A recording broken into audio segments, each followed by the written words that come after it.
In this video, I will show you how you can activate visible eSIM on Android. The first step is you need to purchase your eSIM plan from visible application or onto your browser.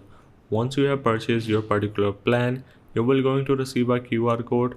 So you just need to scan it from your device, head over to your settings, and then you need to head over to mobile network or add cellular. Then you need to look for the option of eSIM, but make sure that your device is eSIM compatible, otherwise you will not have the eSIM option in your device settings. Then tap on eSIM and then click on add eSIM. Now click on next on the bottom right. Now you just need to scan the QR code that you have received from visible.